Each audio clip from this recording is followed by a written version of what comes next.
Hi, my name is Gabby Hobbs. I'm the clinical director of the leukemia service at Mass General Hospital in Boston, and I am a specialist in the care of patients with myeloproliferative neoplasms. I'm very happy to be here today. Janina, we're very happy to have you. Why don't you introduce yourself? Thank you. And hi, I'm Janeana White.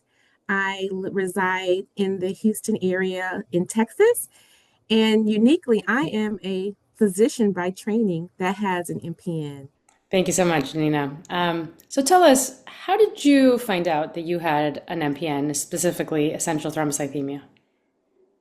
It was really, how do I want to say it? It just was sort of like by happenstance for me being sort of my own advocate. Can you imagine as a physician? I'm my own advocate for my own health.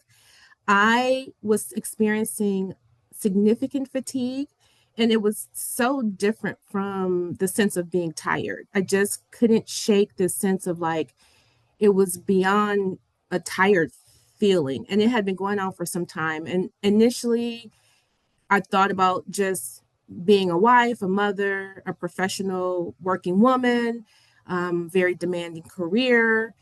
And I kept thinking, well, maybe it's something around navigating all of those things. And I'm sure people will say, when your kids are little, you do all these things. But I was watching my kids as older, young people, and I was thinking, gosh, it's the amount of attention I'm doing in the work. I'm like, I don't know if it's just being a mom and a wife and a mother and working hard. So I couldn't figure out like where the fatigue was coming from. So as you can imagine, as a physician, I started thinking about like all the things that could really cause a person to be really tired.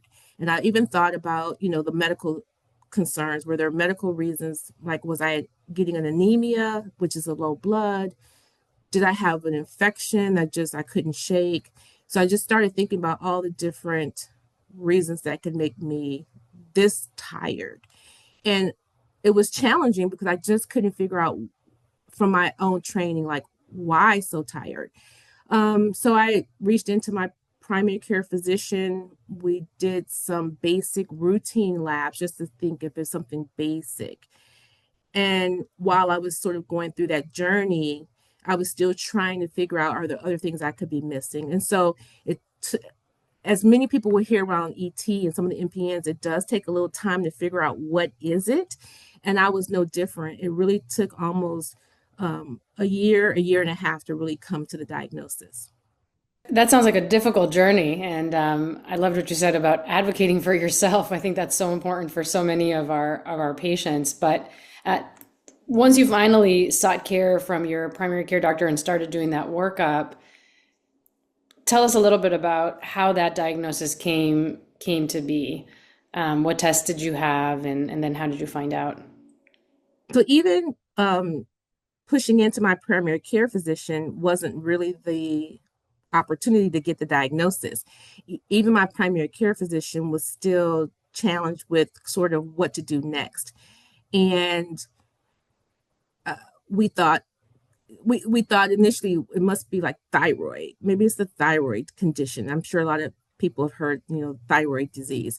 So we kind of pivoted me to the specialist around thyroid and did a workup in thyroid. When I went to that doctor, they do sort of the routine again. They'll do a CBC, which is sort of the red cells, white cells, platelets again. And they weren't sure either. But when I went to my own, again, being an advocate for myself, looking at some of the trends, because the thyroid doctor didn't have all of my previous lab studies, but my medical portal had my lab studies comprehensively. And just as I was looking at some of the previous results, it was the platelets that I kept noticing were out of reference range. They weren't very high, they weren't like in the millions, but it was always still out of what should be a normal reference range. And I brought that back to the attention of both the specialist and my primary and said, you know, what would this mean? And then I got referred to my hematologist. So yeah, I think your journey is similar to some other patients' journey where they maybe go to different doctors and everybody has their own specialty and sees one thing. But I think that was really meaningful what you said, and probably also really important for other patients, where you were the one that was able to consistently see all of your blood work over time to be like, hey, this platelet count is abnormal. What can we do about that? Which ultimately led you to a hematologist. So thank you for sharing that.